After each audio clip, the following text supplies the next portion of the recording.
Creativity is a beautiful, vast subject, and you're right. It's different in everybody's minds. For me, it's about tapping into whatever is deep inside of all of us, and hence why I think it's different for everybody. Some people express creativity through whatever passions they have. I think that for me is the ultimate measure of creativity, is when you're in the space that you're most passionate about, and then within that space allowing yourself to flow freely and letting whatever it is inside of you come out in your experience of the world in that space. So, for example, as an entrepreneur, for me, looking at businesses and business models and seeing how things can be improved to add more value, to support more people, is a natural default mechanism, whereas somebody outside of this space may not see things the same way. The same with relationships. When I'm in a relationship, whether it's with my family, brothers, sisters, siblings, parents, or extended family, because I'm self-aware, I'm always looking to add a better quality to the communication that we have. So for me, creativity is about thinking, about awareness, I guess, and seeing things differently to just the default mechanism. Okay, that's interesting, because you started off by saying that creativity is about expressing our own passion. And when you were saying that, I was going to say, well, our passion is not always of value to others, but then you brought in the fact that as an entrepreneur, you're conscious of adding value, because it's when those two things combine, we need to feel that passion and it needs to add value, but then at the same time, it needs to be unique in some way as well, that if we are adding value and we're passionate, but there's just so much choice for people in terms of our services, in terms of the products that we can offer, if there's nothing unique about it, then it doesn't really fulfill the criteria of being creative.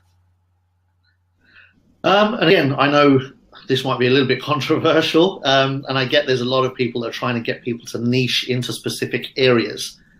And I've always struggled with that, to be honest, just for the simple reason that for me, there's so much of me, and I'm like a chameleon, I guess. I adapt to my environment. I can fit into many conversations in many different spaces, and I can relate to many people because I'm in the space I'm in of self-awareness, consciousness, and leading and training people. So I've had the honor of traveling the world for the last 20 years, speaking to audiences of 3 or 4 people up to 20 or 30,000 people at a time. And one thing that is clear to me every time I get on any stage and speak to an audience is that ultimately, as human beings, we're all the same. And some people are great at niching down and just focusing on one thing, but others are not. And I'm one of those that's not. I like to flavor and sample everything life has to offer. And so maybe I pay a price for that. At the same time, I get a different kind of a value out of it, in that I get to express myself in many, many different arenas, many spaces, all at the same time, with flexibility and just giving myself the room to grow into anything that I feel like growing into at any point in time. And at so many of these motivational conferences, motivational speakers, motivational workshops, sometimes there's a tendency for the same sort of thing to be repeated, regurgitated. And even though the person's putting their own slant on it, very often people can walk away thinking, well, I've heard that before, that's great for them, but it's like there was nothing new in that for me. Yeah. And again, I always say that wisdom isn't new. So wisdom is been around for tens of thousands of years, and all we can ever do is re-express it from our view of the world. And so I think that's what anyone is doing. Anyone that's out there on any stage is only expressing what's already been distinct and identified over the generations, but they express it from their viewpoint. And so that's, for me, that's the beauty of the power of sharing. I often encourage everyone, listen, just share whatever it is that's going on in your experience, share it with others. It will resonate with some and it won't resonate with others. Your job is not to resonate with every person that you come into touch with. It's to resonate with the ones that resonate with you. And so if you share wherever it is that you're coming from and how that wisdom has touched your life and allowed you to express more of you and reach more of you, then the people that connect with your story will gravitate to you, and the people that don't will gravitate towards somebody else that connects with them. Yeah, that's true. And also, we have to bear in mind that creativity is a process rather than an outcome. And that process is not linear, it's circular. So people will have listened to many motivational speakers before they hear one which really resonates with them, that really makes an impact. But they might not have got to that speaker unless they'd heard so many, more that prepared them for that particular one. So it is a process, isn't it? It is a process, and it's not even about finding the one, because even that one is relevant at that point in your life. But as you're growing, different conversations become relevant to you, and so it's more than circular. It's almost exponential, because once you take that first step on the journey of self-discovery and tapping into your own genius, then as you grow, you will accommodate more variety of speakers. Initially, you might just restrict yourself to one or two types because that's where you're at. But as you increase your ability to relate more, to let go more, to connect more easily, then you can find value in maybe previous conversations where you wouldn't have. And so, as you're developing yourself, you have the ability to multiply the impact of that development by allowing others into your life and contributing, whereas before you may not have. That's true. But also, there's this thing about the personal development industry that we grow as individuals anyway. Life experience matures us. So let's say over a 10-year or 20-year or 30-year period, we would naturally have grown and matured and seen the world differently, seen the, interpreted experiences more wisely. So why do these motivational workshops and conferences make a difference whereas life itself would have made a difference in any respect? Great observation. And natural progress is fine, but when you can accelerate that natural learning curve, then what I find is that you can get wiser a lot faster.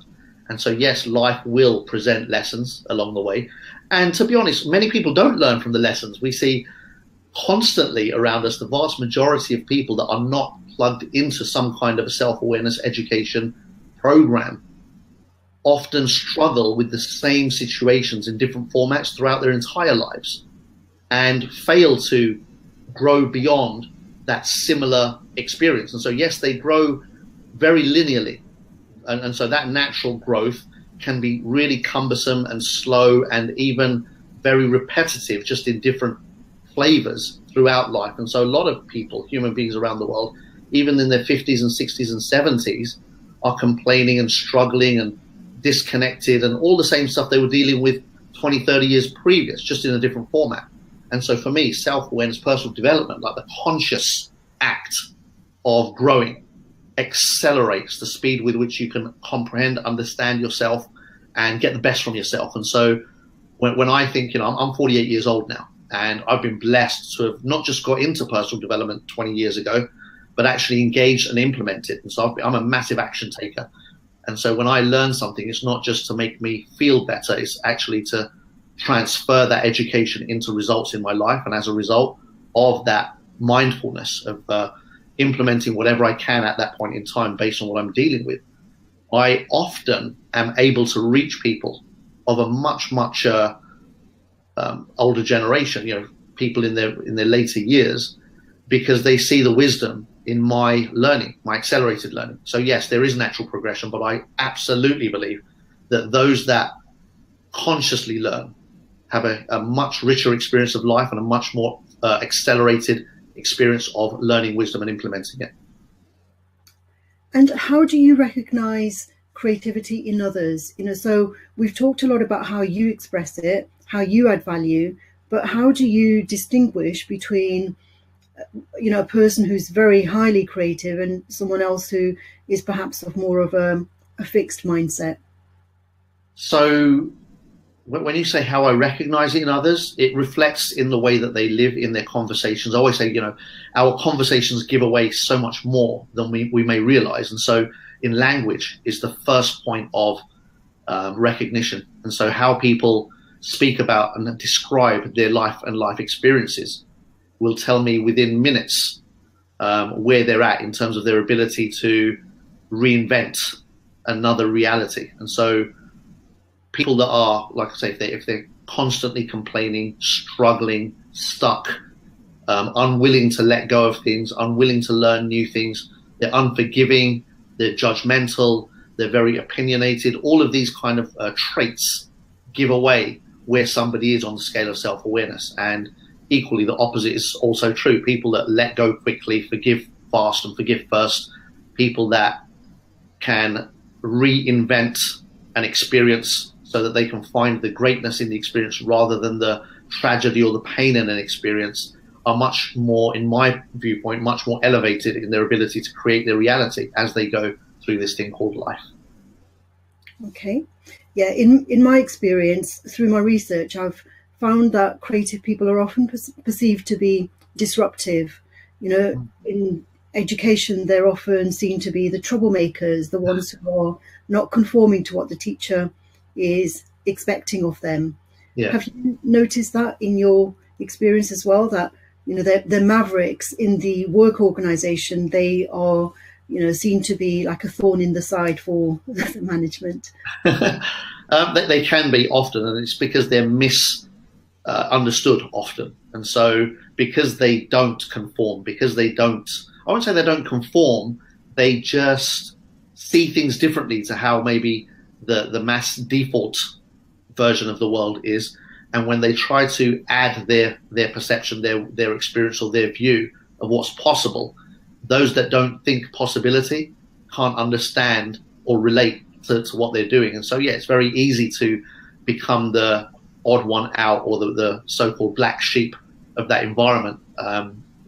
Oftentimes, and again, in school environments as well, they're not going out of their way to be disruptive. I remember when I was a kid, I used to ask questions and teachers didn't necessarily like it. So for me, just because a teacher said, this is this, I would want to know why. And if they couldn't tell me why, then I would challenge the whole thought process that just because they said something was so didn't mean it was.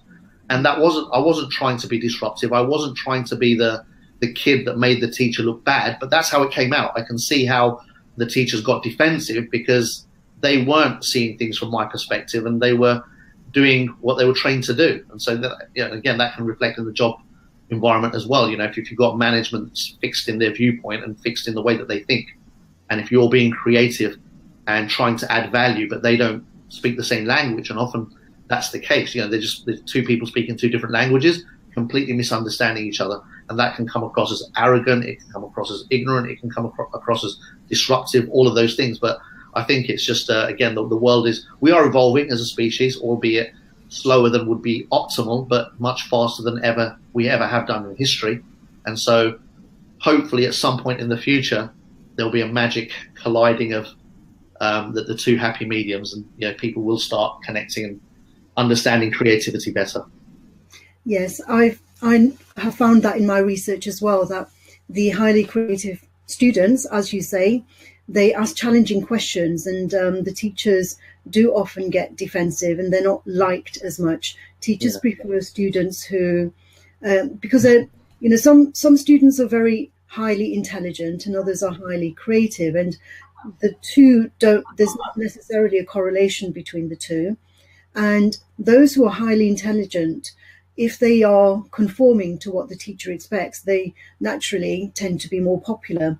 Whereas the highly creative person will ask challenging questions. So as you say, they can come across as being disrespectful. It's like, you know, the need to be liked is so strong in so many people, especially if they're not self-aware. They're trying to fit in, they're trying to be liked, they're trying to kind of force themselves to live in a certain paradigm or box so that they're accepted by their peers.